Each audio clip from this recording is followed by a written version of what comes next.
You're listening to Am I the Bolcast, a podcast about Magic the Gathering, the only one, some might say, that you're listening to right now. I'm your host, Mike Carrozza, and today's an interview episode, which means we're going to dive in and have a chat with a pal that I'm having call in and speak to me about a pet peeve in Magic or a story where they might have been the villain. You know the drill. We have been having a lot of fun with the mailbags, and it's fun to intercut this with some of those and some interviews. So we'd love to hear from you. If you've got a preference or something that you want to tell us, feel free to let us know. amithebolas@gmail.com. Send it in. I'd love to hear from you, what you got to say about the podcast, what you got to say about the column, anything. If you got a story of your own, hell yeah. I'm recording this solo right now because I'm waiting for our guest, and while we wait for our guest, I don't want to have her wait around while I'm doing chatting about plugs. So first things first, you can find me at Mike Carrozza, MikeCarrozza, on Twitter and Instagram, Blue Sky, on all of it. You can find us at Am I the Bolcast on Blue Sky. Make sure to give us a review online on iTunes, on wherever you get your podcast. Give us 5 stars and stuff. You can find Michael Celani at gamesfreaksa.info. Gamesfreaksa.info is where you get all your Celani stuff. And, of course, edatrek.com for my column, Michael's column. And, of course, that's where Morgan edits. So Morgan is at Indigo Gentleman on Blue Sky. So shout out to my co-hosts who are not on this episode today, but they deserve a little shout out. So make sure you follow me. My Linktree is probably the best thing you do. Linktree/Mike Carrozza.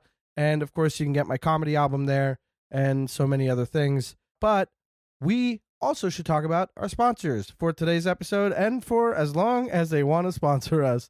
Cardsphere.com. Cardsphere, get your cards here. The referral link is in the description of the episode, so be sure to click on that and sign up for your account today. Canadian listeners, we are still currently dealing with the postal strike right now, so heads up, Cardsphere is not up and running at the moment for Canada. Some pausing happening there, but when we're back up and running, tell you what, it's the best place to get your singles. I've been having a lot of fun just going through some older sets and finding some cards I've been having trouble finding in foil. I don't have an example right now because I cleaned up my desk today. I shouldn't have done that. Should have kept one around. And I'm drawing a blank. Either way, cardsphere.com. Use a referral link in the description of the episode and make sure to sign up. And use Cardsphere to trade your cards away and get some cards for your collection, for your decks, for anything you want. You want to eat a card? Get it on Cardsphere. Cardsphere, get your cards here. Our other sponsor, of course, is boneboxgames.com. Bonebox Games, they make amazing deck boxes. They also make playmats. They make some counters. They got a bunch of stuff on their website. I highly recommend you check them out. Promo code Bolcast for a little discount on there. So when you check out, you'll be like, "Oh, I'm saving some money on this too, and I'm supporting Mikey and Morgan and Michael, and then I'm also supporting Jesse and Evan over at Bonebox Games, and I get something cool out of it. It's a real no-brainer. Boneboxgames.com, promo code Bolcast. Be sure to check out their wares. They're always cooking up something fun, something new, and I highly recommend keeping an eye out for the baked goods one, and of course the tarot deck. Right in time for Halloween, you want to get your tarot deck. I have been shuffling my decks around. I have been dismantling a ton of decks. That means that some of my deck boxes are now vacant, and I'm looking forward to putting some decks in their new Bonebox homes. So shout out to Bonebox and shout out to Jesse and Evan. Anyway, I think it's time to chat with my guest, so I am going to end here, and we're going to dive in to the next part of the episode.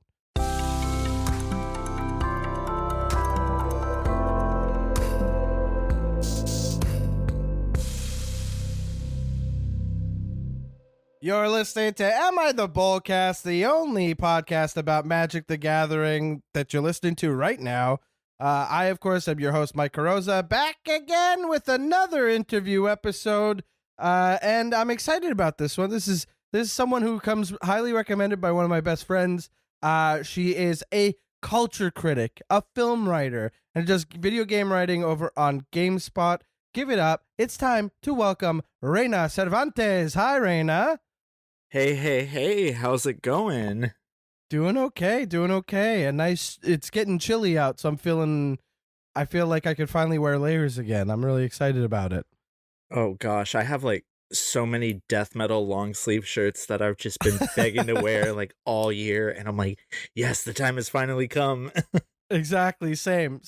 I am thrilled about, like, it always gets a little too cold too quickly in Montreal, but there's that perfect window where I'm like, this is it's the hoodie I've been dying to wear. It's been too hot to wear it. I'm so excited. Oh And my then I wear it and I'm gosh. like, I need to wear a jacket over the hoodie, don't I? That's going to ruin the hoodie. Okay. See, But I have that window. mine's the opposite. I'm over here in Southern California and it's like 72, and I was like, I can wear the hoodie, but then like partway through the day, I'm like, oh, it's too hot. I gotta take the hoodie off. Mm-hmm. Yeah, you gotta readjust rather than put something on. We got different situations out east and west. I'll tell you.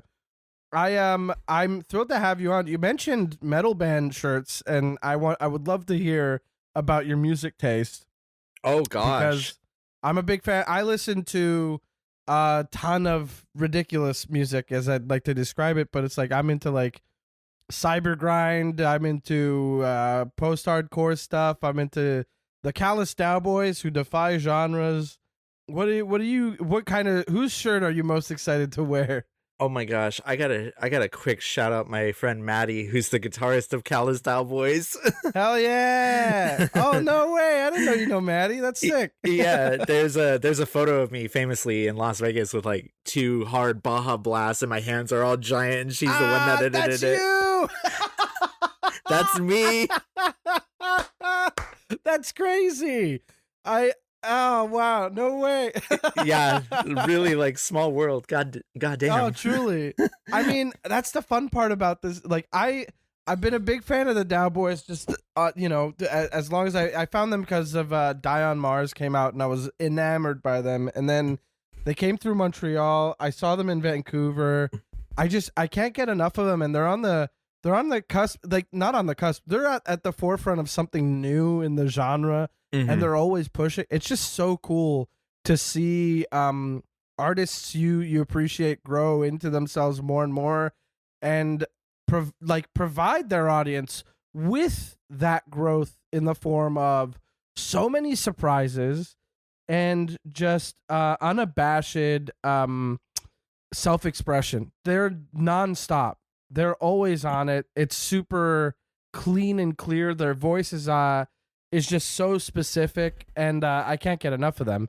That's so fun that you're friends with Maddie. Yeah, no, that's super cool. I love that band so much. A couple other bands that I've been listening to and jamming a lot lately is I just saw Deaf Heaven out here in Southern California. Ooh, yeah, Yeah, like for those of you that don't know, like shoegazy, like black metal, just super unique stuff.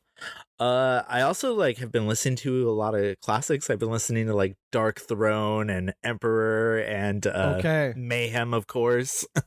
Wow. Okay, so you're going back to thrash. Is that how Mayhem would like themselves to be described? I think I more think like thrashy. I think like black metal. Black metal. Oh, yeah. Am I thinking of another band altogether? Maybe like Mayhem were the ones that popularized like corpse paint and whatnot. Oh yeah, okay. So I am thinking of a different band. They're oh yeah, Mayhem's from Norway. Yeah. So they're not the band I was thinking about. They're the one with like the 2 murderers. Is that crazy? No. Yeah. Okay. Yeah. Okay. Never mind. People always make the joke, oh, the Norwegian black metal scene died because they all killed each other, but which is a horrible joke, but it's kind of true. Yeah. And Isn't then, that Euronymous or something, right? It's the Euronymous and Varg. Yeah. That's all I got. Yeah. The less said about that piece of garbage, the better. I know. Yeah. But like another modern band that I've been listening to a lot is like a Gatecreeper. They're like a Arizona traditional death metal, but like their new album has like a lot of like goth influence. Fun. Yeah, like their vocalist talked about how they like went back and like back engineered Sisters of Mercy to try and find out what synthesizers they had, and then use that like on their new album to get like that exact same sound. That's sick. I can dig that for sure. Oh, highly recommended. Any musician who's like, okay, so here's how I got this specific sound for this 3-second part in this 10-minute song. I went back and listened to all the albums by this one band because I needed to find this perfect synth. And no, you're just literally. Yeah. I love that. It's always such a fun adventure when you're talking about bands. You're like, you know that these guys use this for this, and you're like, had no idea. Now it makes me want to go dig into another catalog altogether. Oh yeah, highly recommend Gatecreeper. They actually just did a tour with Deaf Heaven earlier this year. All right. Yeah. I'm just gonna add the latest Gatecreeper to my phone, just because I'll pop it on while I'm making dinner later. Oh, you'll have to let me know what you think. Hell yeah. I mean, if it's got some goth elements, I think I'm gonna be in. I think you'll dig it a lot. I also have been. I know the Tony Danza Tap Dance Extravaganza just did like a live performance for the first time in a long time, and they had like a contest to have some other vocalists from bands to join them on stage at, I think it was like Furnace Fest or something. Mm-hmm. And I just saw the video for that, and I was like, man, they never came out here, and the one time they did, I narrowly missed them, and I am so upset. I cannot wait. I hope this means they're going to be touring again. I hope this means that I'll get to see, a bunch of Danza 3 hits in person. Oh, yeah. that was such a good band. Like that math rock, like hardcore, like sound. God, there was nothing that can like recreate that era of music. They were just so chaotic and so like brutal, but I don't know. It's difficult to describe just how violent that sound is, because like you can listen to a bunch of like death grind bands, and somehow, as like dark and disgusting as those bands can be, nothing quite hits the way that it feels like you're getting punched in the throat like a Tony Danza song. Like Tony Danza Tap Dance Extravaganza is an experience. I got to be careful when I listen to them. If I'm driving, I cannot have them on. I will be speeding. At least you're honest about it. Yeah, whoopsie. Better put on a podcast instead. And if you're listening to this while you're driving, thanks for being safe. It's super funny that you bring up a Furnace Fest, because I immediately connected that to like Magic the Gathering in my mind. Tell me more.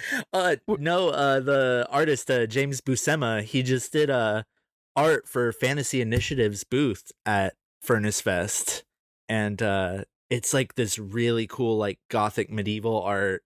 I think he's got it up on his Instagram. And Fantasy Initiative does awesome work. If I'm not mistaken, I have a bit of James Buscema art on my wall right now, because I got the Duskmorn bundle that came with posters, and I think he did the Archon of Cruelty, so I'm just going to look that up real quick. He did.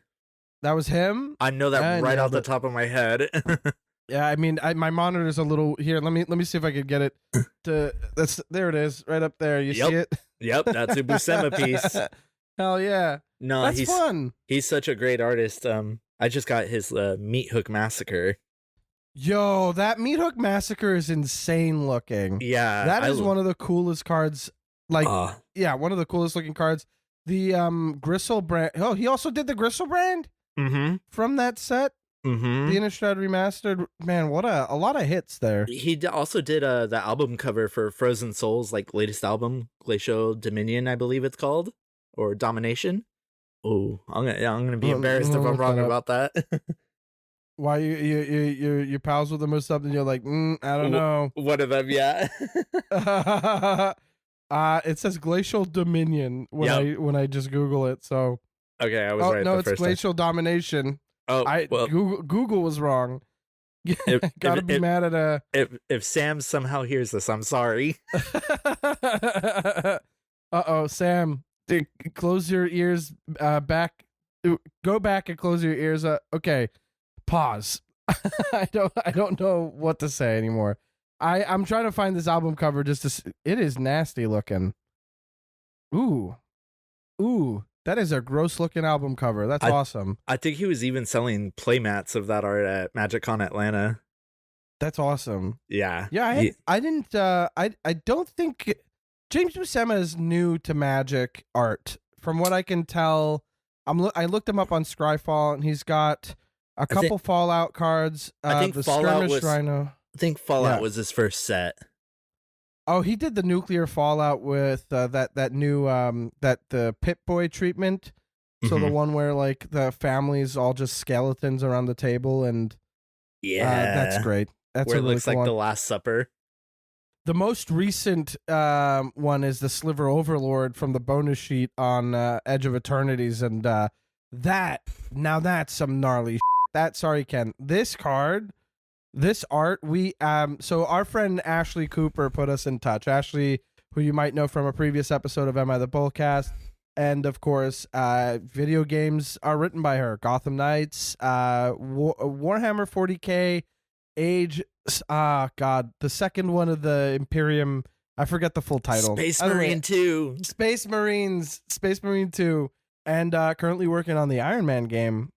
She and I went to an event in Ottawa, Face-to-Face Games Command Fest, and we were trying to pool our tickets so we can get her the giant Sliver Overlord for home. And we just, by the time we got the tickets, it was already gone. It was hotly contested. It's cool art. That's fun. It's so sick looking. It is it's fun to see like a take on Slivers that looks fresh and still keeps to the vibe of it. Like it does definitely do the original justice, but makes it feel so much bigger and so much more modern, oddly. Even though it's like got that retro feel to it. I don't know. I'm a big fan of this work. I love his artwork because it just proves my theory that the Venn diagram between like metal fans and Magic the Gathering players is like not even a Venn diagram, but like a circle.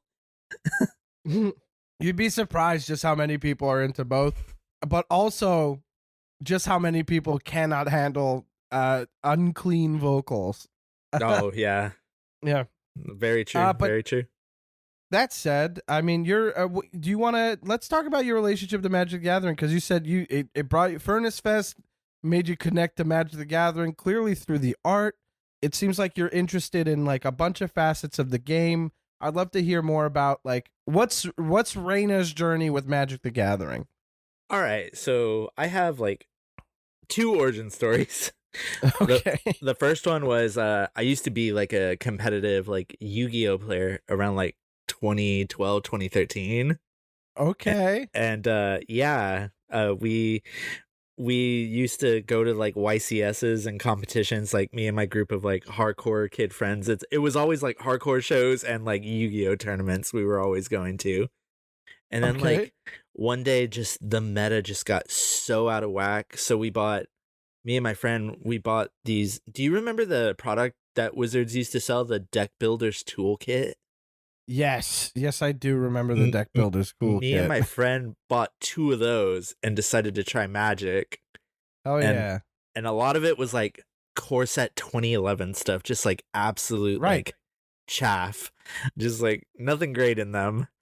Well, the toolkit, it's gone through a bunch of iterations. Like the toolkit was around for many products after. I think it was definitely still around for core set 2020. That much I know. But when I think of the toolkit, I 100% think about like 2011, Magic 13, that era. Mm-hmm. So it's not easy to feel like, oh yeah, I'm getting my money's worth when you're looking at the list from 2011. Yeah, it's rough, and I actually still have that Deck Builders Toolkit. Like I'm still looking at it. It's just on my shelf. My friend ended up giving me his because he was like, "This game's boring. Like we thought it was like super slow compared to like Yu-Gi-Oh and whatnot." So we never got like fully into it. Oh. Fast forward a bunch of time, and I saw the Fallout set was happening. Okay. And I'm like, I have not played a trading card game in ages. I like the idea of Commander, of having like a set like creature be like the boss of your deck. Yeah. I was like, that's kind of cool. I love Fallout.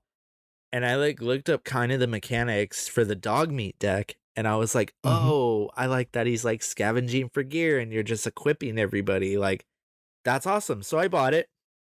Hell yeah. Didn't think anything of it, and then I started looking more into Magic the Gathering. And you know what got me good?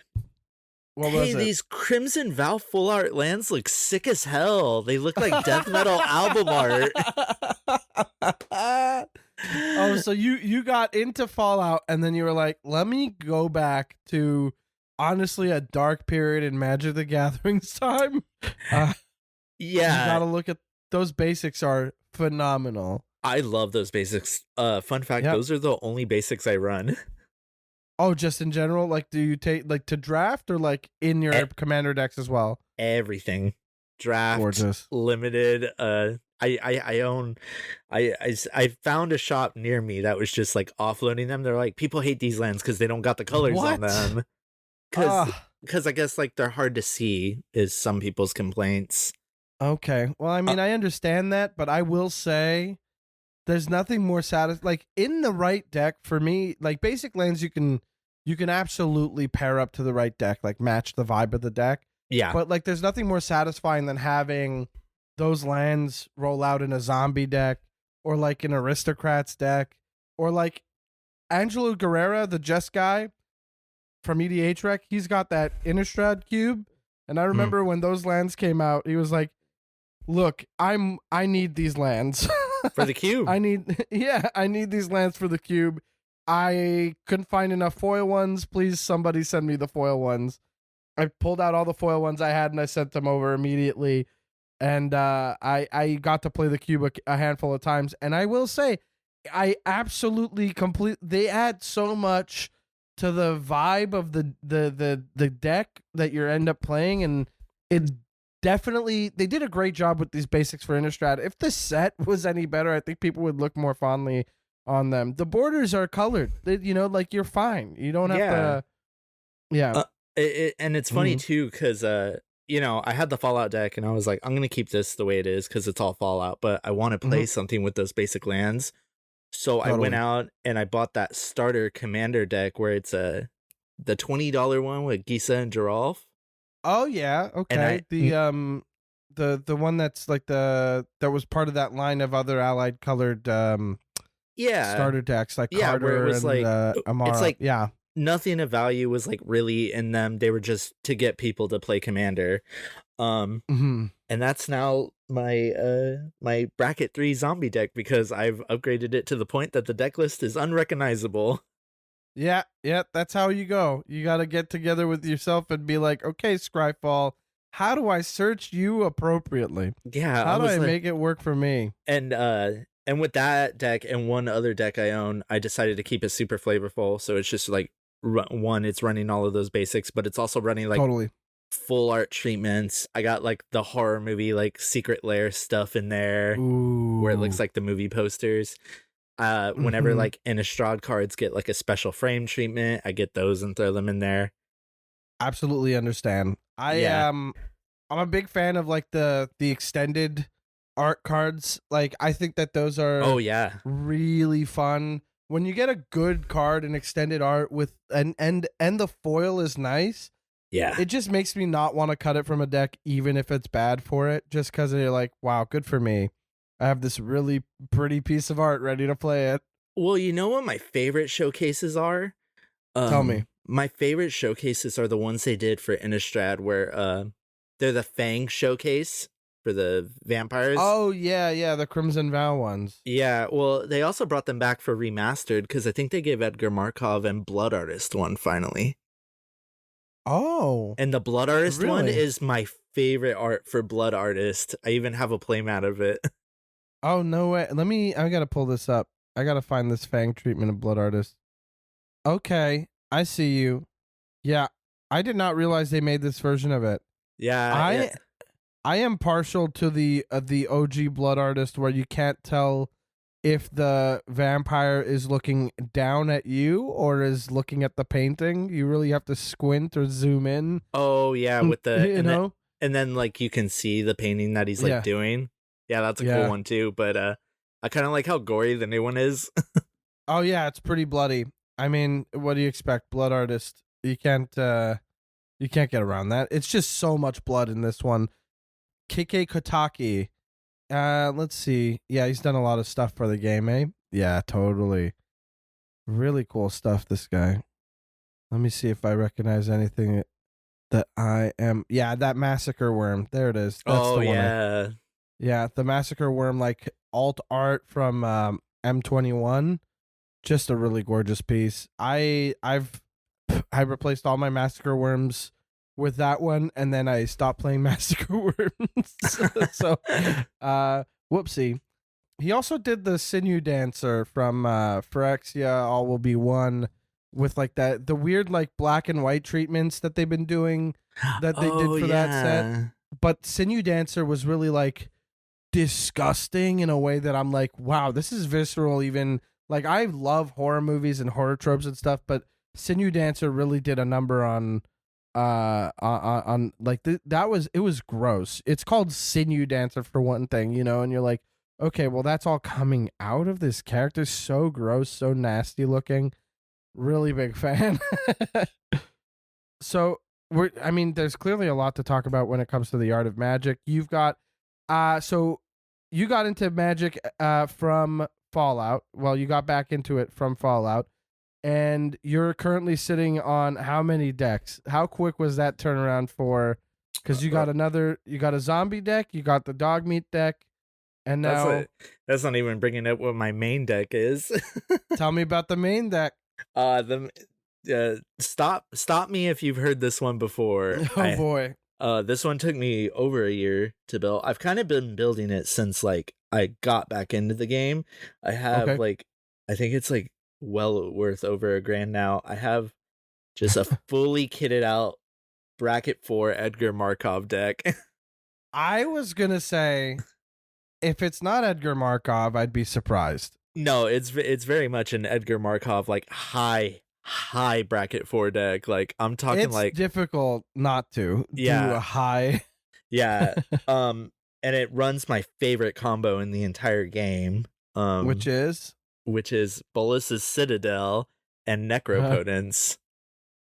Just ew. Yeah. What? Why? I was waiting for you to get disgusted with this deck. But okay, so you just like you paying for everything off the top of your library, and then if it's a land, you get to just necro it out. Yep. Okay, and then you just keep paying life. Well, and then what I do is annoyingly is that I'll actually use Bolas's like tap ability and just sack because you everything. Got so many vampires. Yeah. So like there are games where like it's over on turn 3 because I got a really good opening hand. Yikes! Because that's kind of nuts. I'm running like rituals and tutors and everything in there, and people are like, "Oh, I hate that deck." Yeah. That's what bracket 4 is for, though. Bracket 4 is like, yeah, you're not CDH meta, but you're approaching it. Close. But my other decks, I think I own like. I'm looking at my shelf right now. I think I have like 22 commander decks right now. I just built one this week. Let's get something straight. Fallout came out March of 2024. We're currently October 2025. You've got 20 decks in the last year and a half. Pretty much. A lot of them are just upgraded precons. Fair, yeah. But I just built like a casual bracket 2 vampire deck this week that focuses on lifelink. Another vampire deck. Yeah, but it's not mean like Edgar Markov. Who's the commander? It's Soren of House Markov, the one that transforms into the Planeswalker. Ooh, I love that one. Underrated card. 100% yes. Underrated. You run incredible that thing. Life gain card. Incredible card. Just for the fact that like you can always run like a ton of like cheap vampire spells and just keep extorting and draining the table. Oh yeah. It's so fun. I really, really like Andy Flowery when Soren was first spoiled was like, I finally have my extort commander. Yeah. And he built it, and I think we played it once against me because I was like, I want to see this in action. And he was a menace, just a real, like that -1 ability on Soren's backside. Because Soren of House Markov is a 1/4 with lifelink and extort, so it's just like decent blocker, but he's basically there to gain you life on whatever spell you happen to pay an extra mana on. And then if you've gained 3 or more life in your this turn at the beginning of your post-combat main phase, you can exile him and return him to the battlefield transformed. So he keeps extort, but he's a planeswalker now, and yes, the +2 creates a food token, and yes, the -6 allows you to gain control of target creature. However, the -1 is Sorin, Ravenous Neonate, deals damage equal to the amount of life you gain this turn to any target. And if you're playing a thing and extorting, and then playing a thing and extorting, that's already 6. You know, if you're if you're playing a life gain spell, if you've got a couple Soul Sisters out, you're gaining a ton of life and you're dealing damage to any target equal to the life you've gained. You're already draining. Really cool card. Really, honestly, I'm gonna pop open Moxfield and put this in as just like a as a reminder. Yeah. No, he's fun. He's great to build around. I've also because I'd already started building it before. Like I'd started to brew with it, and then I was like, okay, well, let's see what else I can get up to with this thing. And then I got sidetracked, and other stuff comes up, and you're like, whatever, maybe I'll revisit it. And then you've got Mr. Negative is out, and then what if you gained a ton of life with Mr. Negative? Oh, and then you got right. Yep. But then you've got Bador from Tarkir Commander decks, and that one's like you want to gain life and lose life, so you can reanimate and put +1/+1 counters on things. So I had this down to a good. I'm really bad at editing my decks down. I'm really, really bad at that. So I am shocked to find out that I had gotten this down to about 102 cards. Honestly, proud of myself. If I'm being real, I'm proud of myself. It's funny because I just added a card from my deck builder's toolkit to it. Oh, really? Which one? I added a Soul's Attendant. That was in the deck builder's toolkit. Well, it's a great card. It's also like my Soul Sister of choice, frankly, if I'm being real. Mm-hmm. I think that's like my favorite one to run because it lets you, first of all, it procs off of any creature entering, mm-hmm. and it lets you decide whether or not you want to gain the life. So I quite like it. Yeah, Sorin is such a fun build. Like I think, like, you know, I always tell people, because they're like, I want to get into Magic the Gathering and I really like vampires, and I'm like, listen, we all know the answer is Edgar Markov is like the supreme like vampire you should build around. Yeah, but I really like Sorin. The only thing I don't like is that his creature type isn't vampire. Right, and it's even if you flip him, he's not a vampire. So yeah, Nope. It doesn't feel thematically on point, but it's definitely still Sorin, and we know Sorin. I had to take out my Path of Ancestry because I'm like, I'm getting nothing off of this. Yeah, 100%. Yeah, that won't work. No, but yeah, so I just built that deck this week. Well, you've got 20-something decks. That's pretty wild, but I'm like, that's Magic, baby. A lot of Magic players, they like it, they get into it, and they get into it hard. Like Ashley got into it this summer because of Final Fantasy and is already like, well, I've got my Cloud deck, and I have the other Precons, and I'll get to those eventually, but I've also got my Captain Howler deck, and I've got this Stella Lee deck that I've upgraded. Can I complain about her for one moment? Please. I have been telling her forever to get into the game. So have I. Forever. Yeah, me too. And then she finally does it, and then goes from like 0 to 100, and I was like, oh, it's not like I was telling you for so long to get into it. The exact same, but you know what though?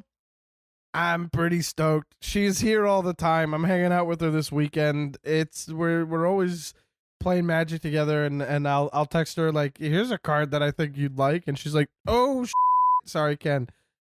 It's been nice to see her not just like take to the game well, but like really get into it, and because of her experience with games and gaming and like writing games and game design, she is very good at spotting some synergies that you wouldn't expect from somebody who's so new to a game like this, and I'm pretty stoked about that.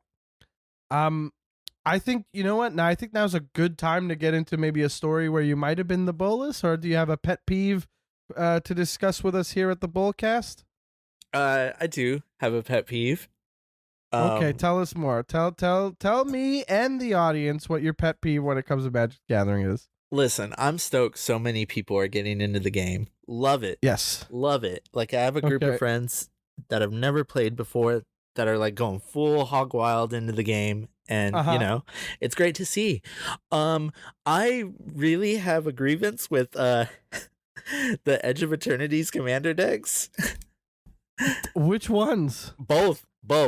Because let me tell you, though, like, everyone always like will hear from like social media or like content creators or wizards themselves, oh, just buy a deck and sleeve it up. No, not those decks.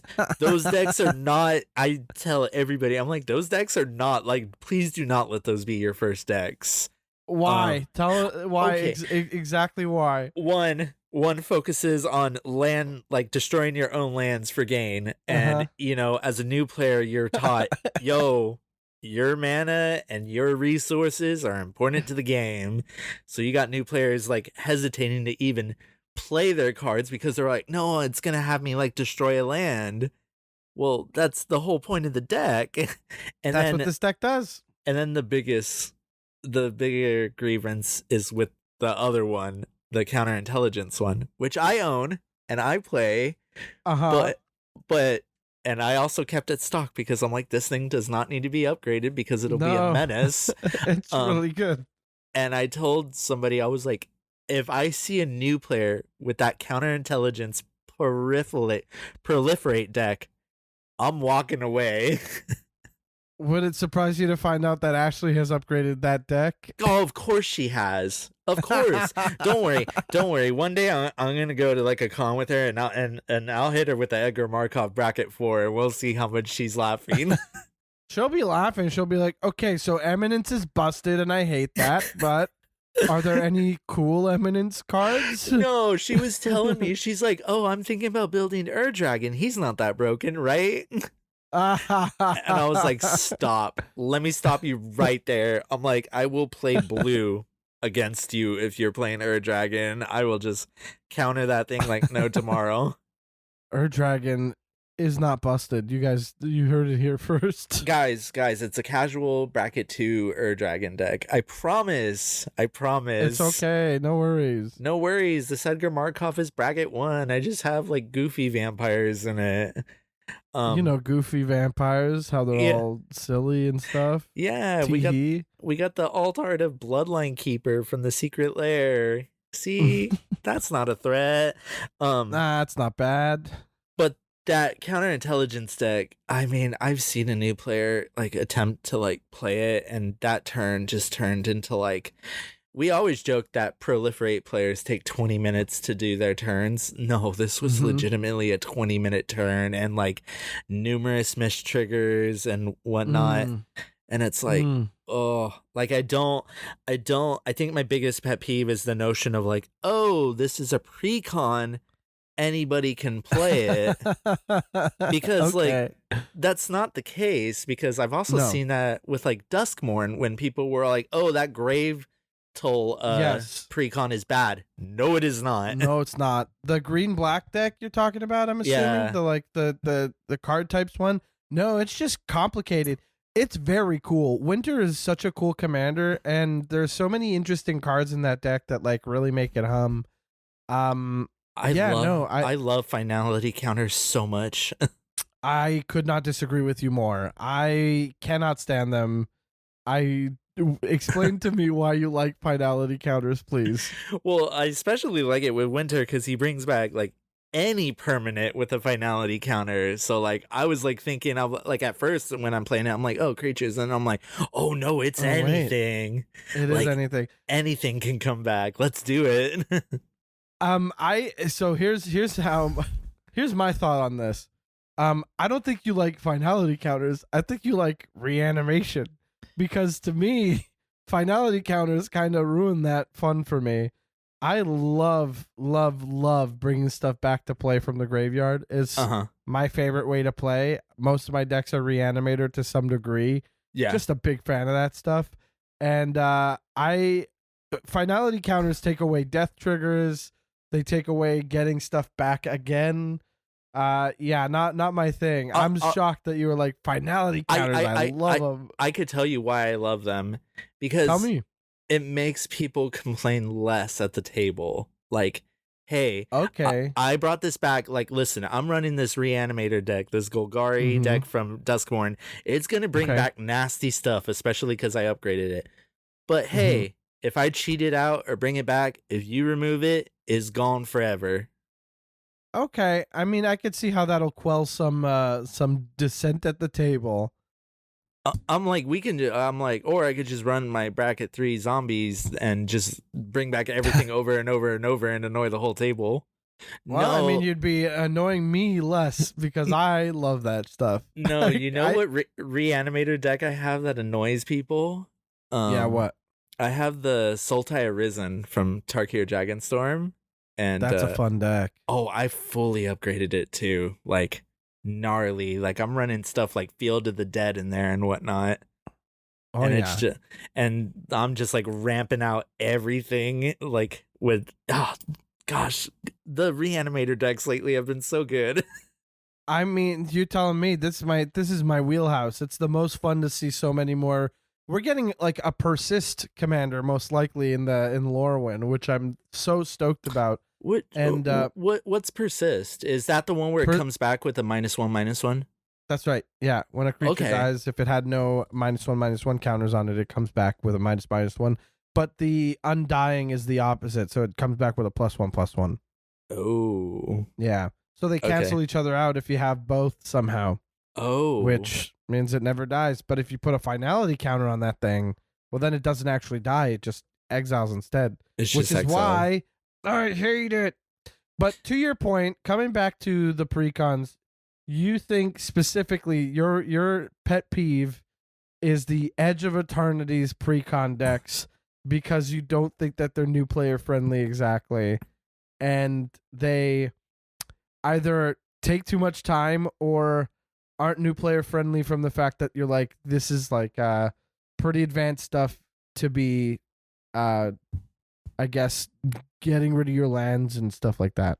Yeah, I think it's a bad experience from both ends. I think it makes new players frustrated, but I think it makes older players like frustrated at new players. It's like they've built up this reputation around the Precons that like anybody can just buy them and just jump out at the table, and it's like those two decks in particular, I was like, whoa, you guys got a little bit like maybe like overloaded with the complex mechanics. I mean, granted, they both do one thing and they both do the one thing very well, but I feel like people get into the game knowing that like, well, especially with the land stacking one, it's like, oh, these are my resources, these are important.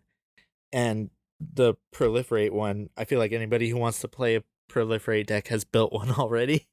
Yeah, I mean, people who like proliferate gonna love proliferate. They're gonna make it their thing. That's for sure. I'm just kind of trying to get a look at like other Precons. Just take a look at Precons from this year. List of Commander Precons.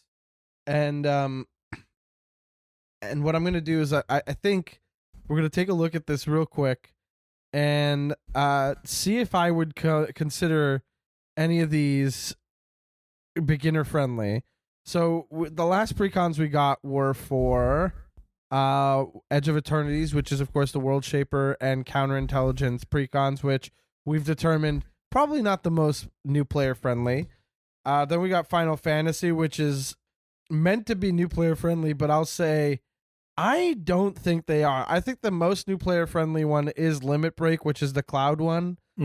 But the Self-Mill Reanimator one could be new player friendly if you kind of just like, I don't know, you could make this work for you. It's not optimized obviously, but Terra is so much more complicated than she seems. Counter Blitz is hard to keep track of. It's so many different kinds of counters and so much happening. And then Y'shtola is one of the most powerful commanders that they've ever played, but the deck isn't the deck's optimized. A little unfocused. It's a little unfocused for sure. They knew because once they printed her, they're like, okay, we have to make the rest of the deck kind of bad. Yeah. Now let's take a look at Okay, yeah, Tarkir had a handful of precons I would say are pretty new player friendly. Like Team Aurora is pretty new player friendly. The Mardu Surge and the Abzan Armor I would all consider new player friendly. I think Sultai Arisen is really good. I think it could definitely work, but I'd say it might not be the most straightforward. I played against that one the most in the hands of new players, and there's a lot of explaining to be done. Aether Drift is just pretty on the nose with the Eternal Might one. The zombie deck with Temet. I think that's a great beginner deck. Totally. I think the Saheeli one is like a fun deck, but the energy stuff is not necessarily super intuitive. And then we're back to Duskmourn, where I'm like, you know what? I wouldn't want to put these in the hands of any new player. Oh, and I thought Valgavoth was actually a great beginner one. So what ends up happening with Valgavoth is if you end up playing that as a new player, you end up getting targeted pretty hard. You end up getting hit by your opponents, and you don't really you don't afford yourself any time to really figure out what you're doing with the deck. You're just slamming things that hurt your opponents, and your opponents are like, I gotta get rid of you. And then you lose. Aminatu with the miracle stuff, interesting, good, like it's good stuff. That deck reminded me of Yu-Gi-Oh! Yeah, and then on top of it, I think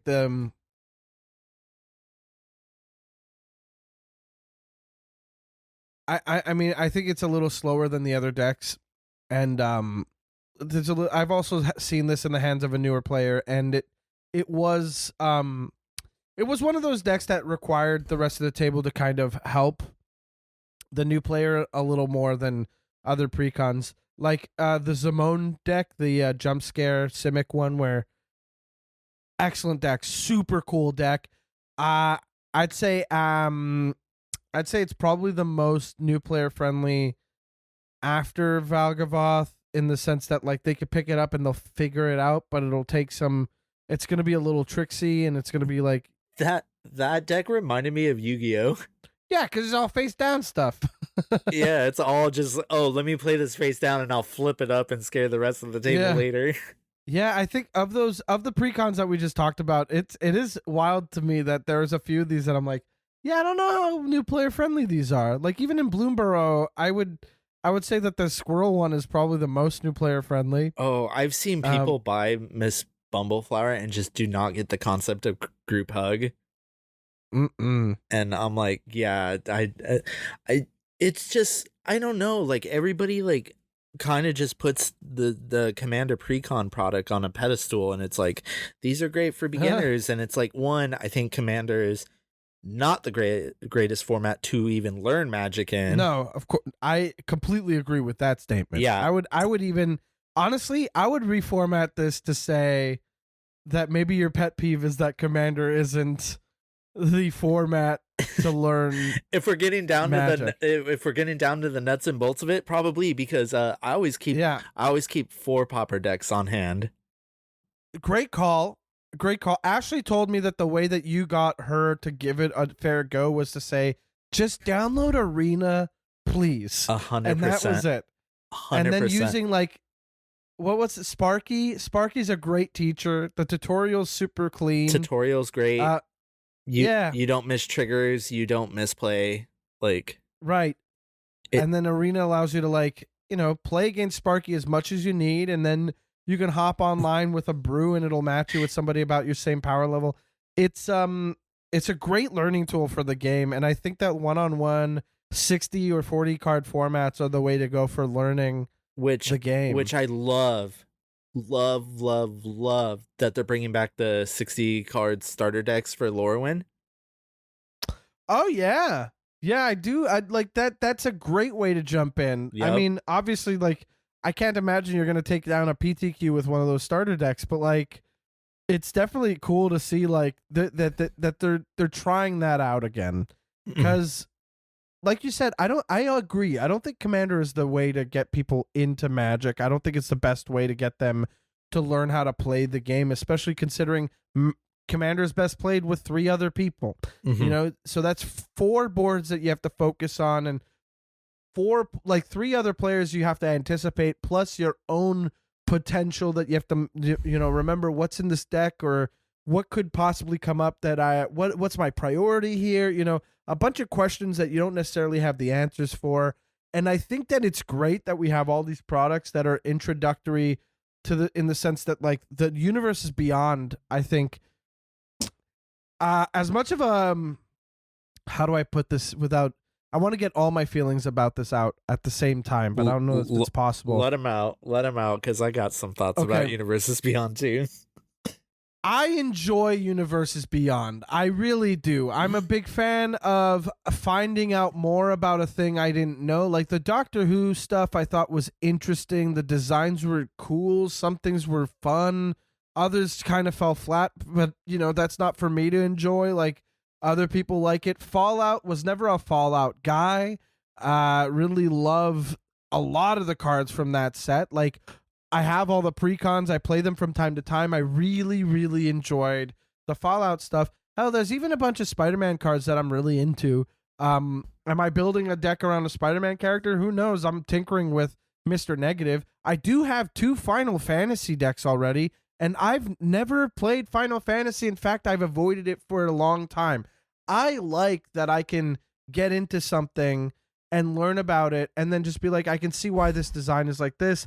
Plus the added effect of here comes Ashley Cooper. One of my pals who I've tried to convince to get into the game. She's getting into it because of Final Fantasy. She's even more into it because of Spider-Man. You know what I mean? Like there's a lot of cool stuff that's happening with Universes Beyond that brings people in, and also there's a lot of care that goes into the designs, and it's fun. I'm really enjoying a lot of the Universes Beyond stuff.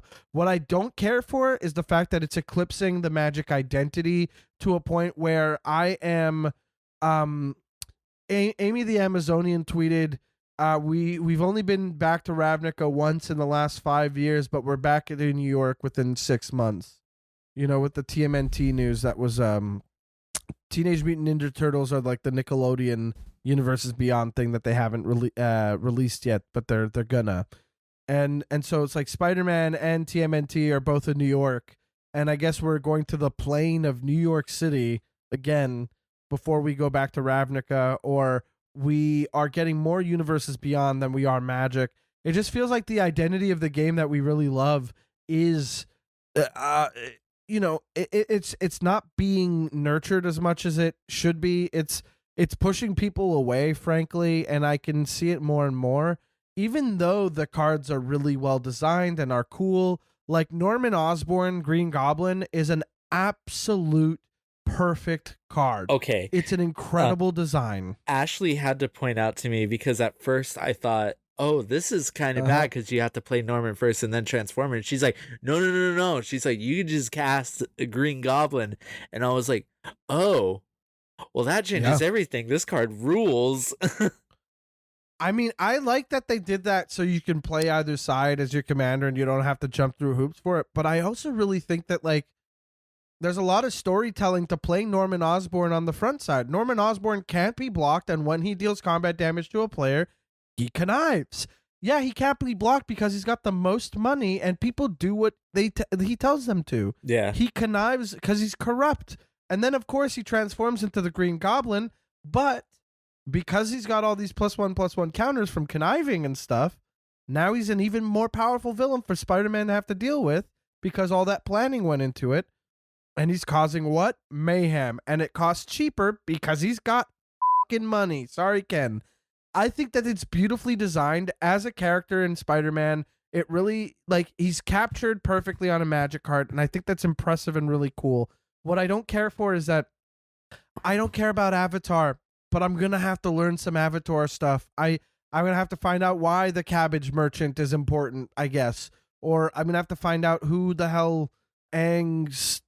I don't know who, whatever, you know. I kind of wrote about that for GameSpot. I wrote a piece talking about how, because when Final Fantasy came out, like, because I'm a huge Final Fantasy fan, I got into Standard for the first time on Arena. Ooh. And I was like playing ranked. I got, what's the rank right below Mythic?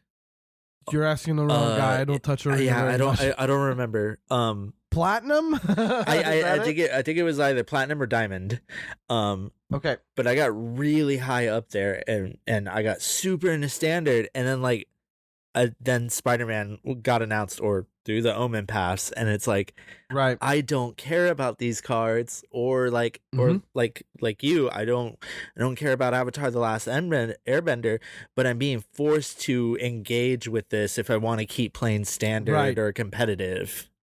Yes, exactly. And you know what? It's exactly what Saffron Olive posted recently about it being closer, not Fortnite, but closer to Monopoly, because Hasbro owns Monopoly, and Hasbro's been slapping any skin on Monopoly for decades, and that's kind of what it feels like they're doing with Magic, right? It's like they're applying different properties to the game that already exists, which, frankly, is working to an extent. Final Fantasy is an absolute all-timer set.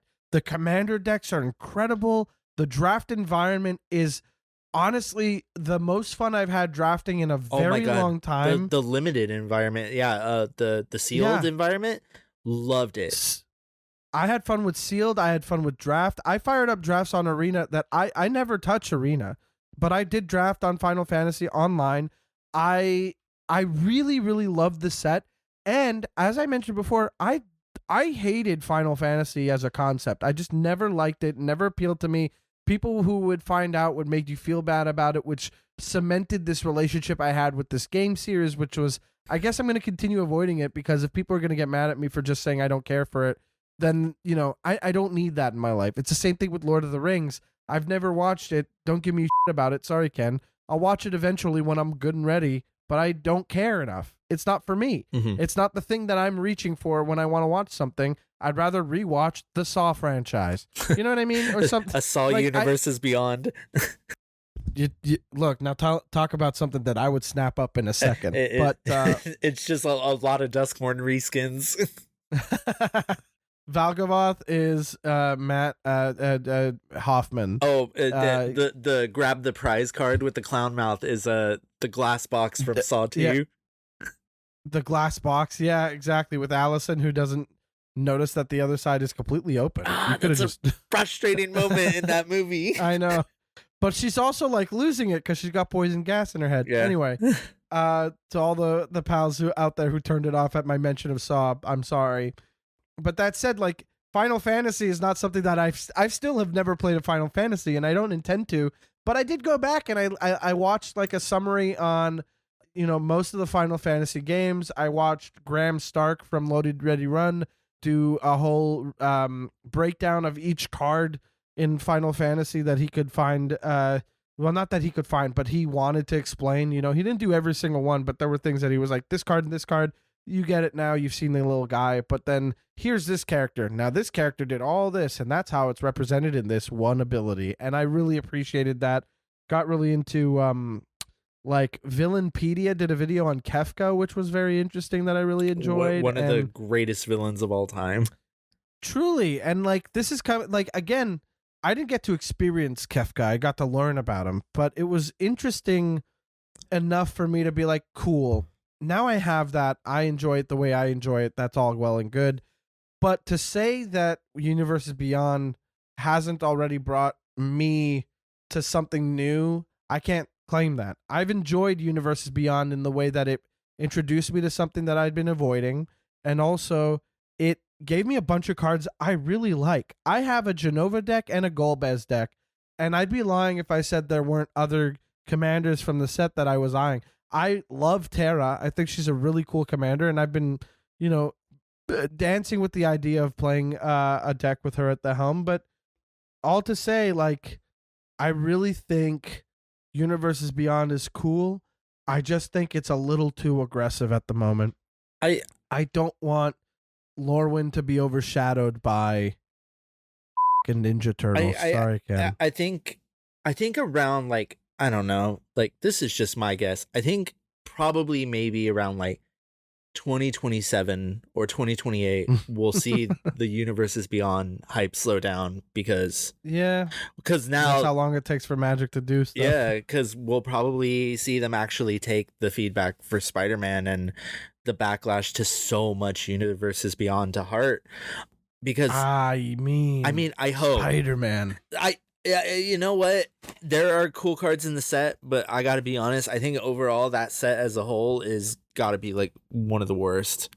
I think we can call it what it is. I think it's a failure. Yeah. I think Spider-Man was a failure of a set, and it's evident by the fact that Luis and Marshall were talking about it on Limited Resources, saying that they're not going to play it anymore. They talked about how content creators online they can't really do their regular arena videos anymore because nobody's watching them, and I can't blame anybody. It's just so incongruous between, hey, I got to know all these cards from the Spider-Man set. Now I got to go watch it online, and it's through the Omen Paths. What the is this? Sorry, Ken. And it's such a cool concept. Through the Omen Paths could have been a cool concept, and I would have loved to get my hands on some of those cards in those versions because I don't need Spider-Man in my decks all the time. It was just so baffling that deal was even signed, and they like couldn't, and they still went forward with it without crazy.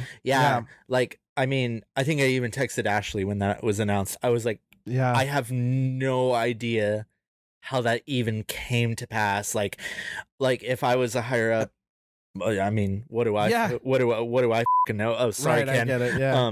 What do I know? But like, but it's like, I would have just canned the entire set, not unless they had like some like contractual obligation to still deliver the product. I guess the thing is, it's one of those things where they were taking the gamble, and I think that I really want to hope about Marvel's superheroes and the villains and stuff, like the art that they're showing. And again, X-Men, I've mentioned this, X-Men is what I'm most excited for. So the villains from X-Men, the heroes from X-Men, really stoked on those, really excited to see what they do. But if it's another Through the Omen Path situation, I gotta say, I'm gonna be real disappointed. I love watching arena games. I love watching drafts. I'll watch LSV, I'll watch Paul Cheon, Numatanami. Love watching all these guys play draft online. I love listening to the Lords of Limited and Limited Resources. Big fan of limited content. And then hearing these players talk about card names, and I have to go, wait, what? Which one is that one again?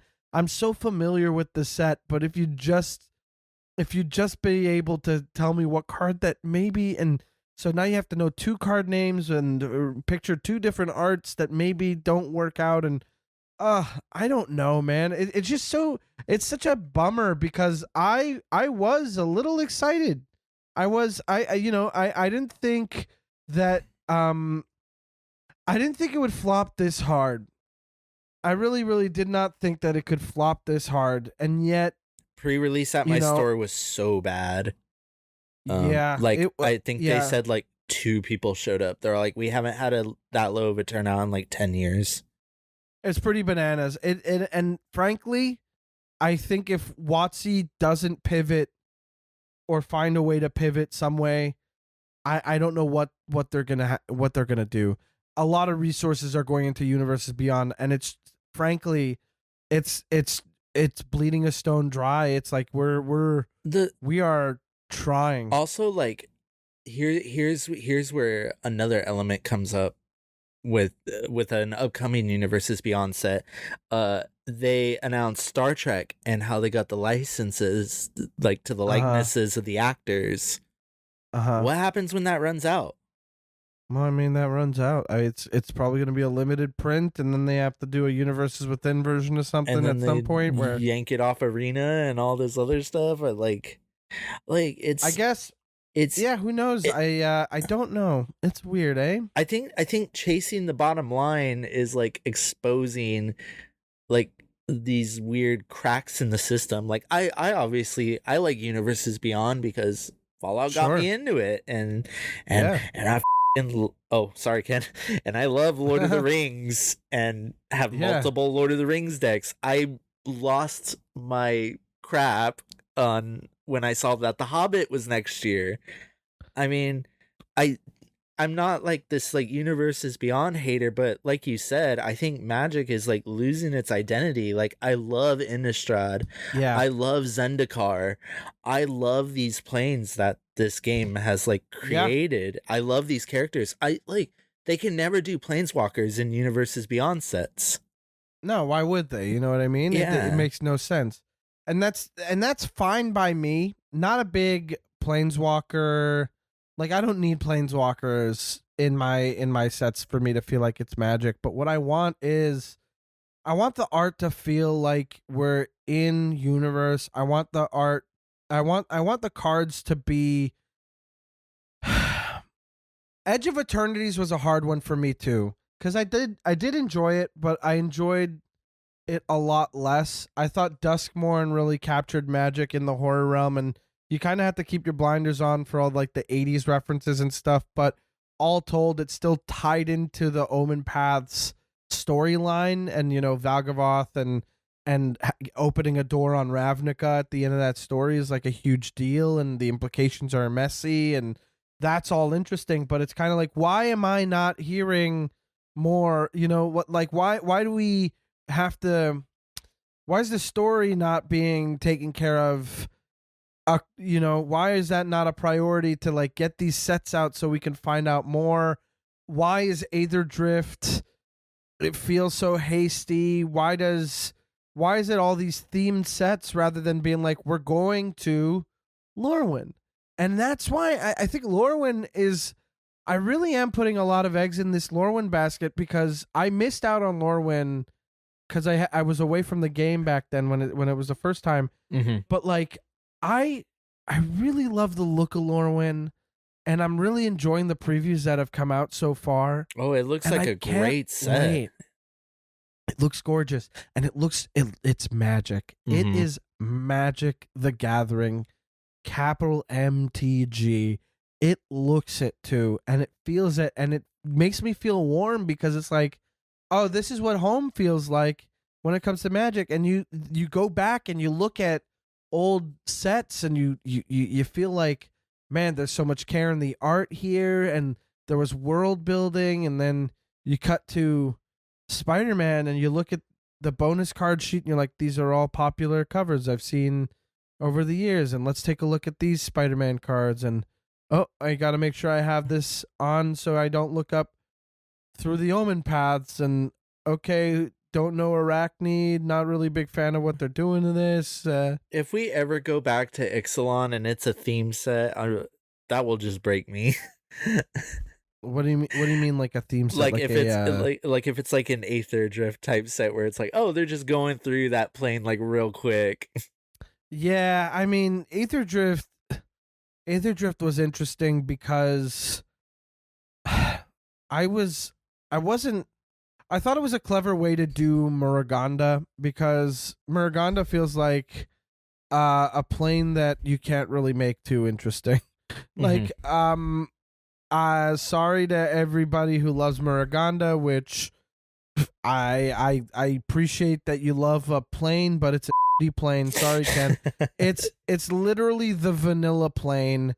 And as much as you love it, I could have done without it, but I love Amonkhet, and I like Avishkar is an incredible plane where there's a lot of potential for like crazy artifacts and like a lot of stuff, and I think that it's perfectly within Avishkar's like wheelhouse to be like, hey, this new technology opened up, let's have some fun with it, and the racing thing could come naturally because that's kind of fun and I can dig that. But I didn't quite get it for like Muraganda or Amonkhet, and I just kind of was like, well, there goes Amonkhet. We won't be seeing that in a long time. No. There goes Avishkar. I don't think we'll be seeing that in a long time. Muraganda, I really could not. You could tell me that we're going to Muraganda, and I'll be like, dog, that is yeah, that's a set I might skip. You know, Muraganda is the vanilla plane with dinosaurs and oozes. They're all supposed to be vanilla. You know what I could see them like doing, like you know what Universes Beyond set is going to get revisited? I'm calling it right now. Tell me. Final Fantasy. they'll do like a Final Fantasy Beyond because they didn't touch any of the spin-off games. Oh, you think the spin-off games are gonna be? Oh my gosh, Final Fantasy Tactics is my personal favorite Final Fantasy game. Okay, I look, I don't know enough about Final Fantasy, but I think that after the scene boxes, they're done. I don't know, because like I'd like to think that, but they're going back to Middle Earth with the Hobbit. Okay, good point. I that's a fair point. And if I'm being real, that's a set that I was ready to skip anyway. Oh, see, I was the opposite, because I was like, yay, we're going back to Middle Earth, but also, boo, so much universes beyond. But I'm part of the problem because I'm excited for this. The thing is, there are some properties that lend themselves way better to, of course, like Magic than others, and Lord of the Rings and The Hobbit definitely fit that so well. But I don't know. It's again, I've never been a Lord of the Rings guy, and every time I tell that to somebody, they're like, "Well, you gotta love Lord of the Rings." I don't care. I'm not gonna tell you that. They're 3.5 hour long movies. They're an investment. I'm watching 2 of them next weekend. Here's the next weekend, not this coming weekend, but the weekend after. We're literally my buddies and I, Ashley included, we're watching Lord of the Rings. We're doing a watch along with my buddies out west, and we are watching at my friend's house after they're done with like they're doing like assignments and the back in school. So we're waiting for our pal Marta to be done with school and have a little bit of time, and then we're doing a whole ass marathon of the 2 first movies. And I said I'll commit to watching the first one just fine, and then if I don't like it, the second one you guys can watch, but I'll be on my phone doing meh, meh, meh, meh, meh, meh. And you guys can have fun with it. I'll be fine with not. It's a good thing not interrupting the party. It's a good thing that I think personally the first one is the best. Yeah, good. And I'll take it. I'll watch the first one happily. But I agree with you. Some sets really do lend themselves, like some properties do lend themselves more to Magic, like Lord of the Rings. Oh, yeah. I thought Warhammer was awesome. And Warhammer Magic is one that I could see them going back to. Oh yeah, more so than Final Fantasy. I could see them going back to that and going like, hey, we're gonna do a full set out of this finally, rather than just commander decks. And also, we know these commander decks that people desperately want them reprinted. They were so good. I really enjoyed. I think the Grixis one was a little bit harder to make work for you out of the box if you weren't if you were a little focused on, then you're a little screwed. But the chaos element is tough to like make work for you. But the rest of them are a lot more tuned and a lot more focused. Like the Esper one, the Imperium one, is just such a beating every time I play it. It's too good. The Tyranids come out swinging. The Necrons dominate a game. It's just crazy. All those decks were fun. So many great cards go in so many decks. I really think that they knocked it out with Warhammer, and that's what gave me the confidence to say, like, okay, Universe Beyond, let's see what else you got. This is cool. This is interesting. This is great. Well, that's a problem too, is that like Universes Beyond like isn't all created equal, because obviously, yeah, like you said, the Warhammer cards lend themselves into other decks so well. Lord of the Rings had the One Ring, which is like one of the best cards in like any format it's in. Yeah, and don't even touch that card, to be honest. I can't bring myself to do it. I run it in 2 decks out of 18. Don't worry. And one of them is for flavor, because one of them is a Sauron deck. Nice. Cool. But I can appreciate that. I think that I just like, sorry, Ken. I just don't know how to.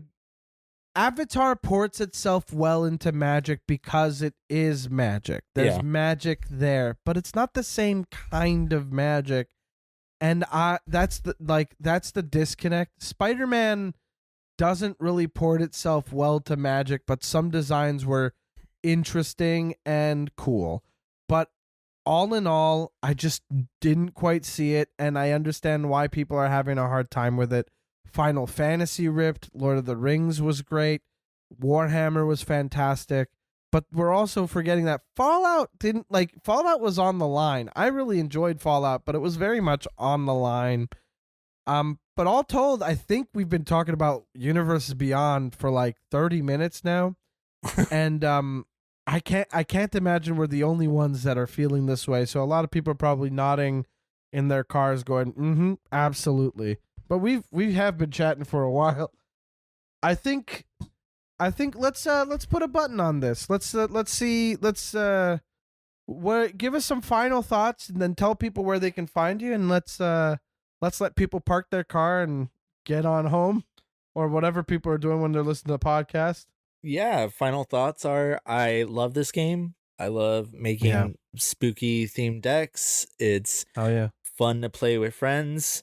It's a little aggravating at times in and outside the game for various reasons, but it's something that I'll always go back to. I mean, I have so many decks that there's always a deck at my desk that I'm tinkering with of some sort. And yeah, same. Yeah, like literally, this is like my outlet. It's just like metal music, Magic the Gathering, and that's right. Yeah, and movies. And exactly, I wouldn't have it any other way. I completely agree. I think Magic has given me a lot in my life, and I appreciate it. It's given me a lot of friendships. It's given me a lot of really great moments that I look forward to replicating, moments that I'll relive as much as I can, and it keeps me feeling creative and like I'm solving a puzzle, which makes me feel like I'm exercising some sort of muscle, you know? So I really, really love what Magic's brought into my life. It is hard to watch it become something else. And I think that's the difficulty there for me with this Universe Beyond stuff. But coming back to your point, are there some precons that are less beginner friendly? And are you the Bolas for your pet peeve saying that Commander is not the best way to teach people how to play Magic, and maybe beginners shouldn't be touching those Edge of Eternity's Commander decks? I think that's a valid point, and I don't think you're the Bolas. But I think if a player wants to pick up those Edge of Eternity's decks and try them out, I hope that they have a friend there that they're comfortable asking for help, or, you know, allowing to jump in and provide some advice. No, just go buy the Final Fantasy starter set, and you and your friend get a 60 card deck and learn that way. And then honestly, great way. Up. Yeah, Ashley and I played those first when she got all the decks. Oh yeah, and those decks are like totally fine. Like I think they're fun. Yeah, I think they're great. They're on flavor. Cloud has cool equipment. Sephiroth is basically a massacre worm. A massacre worm. Yeah, they're fun. I like them. Learn 60, then jump to 100. Agreed. Yeah, don't jump into a draft. Get on Arena, learn how to play on Arena using the tutorial. Yes, and then go embarrass yourself. Make some misplays. Play poorly. Learn as you go. That's what's also fun about Magic, is that like you're not done just because you started playing. You don't know all the rules. They keep making new ones. It's fun. You'll find something that tickles your fancy a lot, and then you'll dive deep into that, and eventually you'll discover something else in the game that you like. It's ever evolving, and that's what I love about the game. Reyna, where can people find you, and what would you like them to check out? Hey, yeah, you can check me out on any social media platform. I mean, any social media platform under the name JFC Doomblade. If you see that name anywhere online, it's me. I got that on lock. Excellent. You can check out my writing at various movie websites, various physical Blu-ray releases. It just got announced that I'm contributing an essay to Second Sight Films' 4K release of Maxine. Ooh. Yeah. And hell yeah. And then you can check out my video game and Magic the Gathering writing at gamespot.com. Hell yeah. Well, thanks for joining us, Reyna, and let's say, guys, I think we had ourselves a really fun time. If you liked the episode, give us a nice little thumbs up over at whatever platform you're on, but most of all, give us a nice 5-star rating on your podcast provider of choice, whether it be Apple Podcasts, Overcast, Spotify, wherever, and we'd really appreciate it. Follow us all online, get to know us, and hopefully we'll play a game sometime, and whatever city you're in or on Spell Table. But for now, we're going to say ciao, ciao. Wow, I've never signed out like this before. I don't know what the I'm doing. Sorry, Ken. I'm going to take that again. Don't cut this out. Bye, everybody.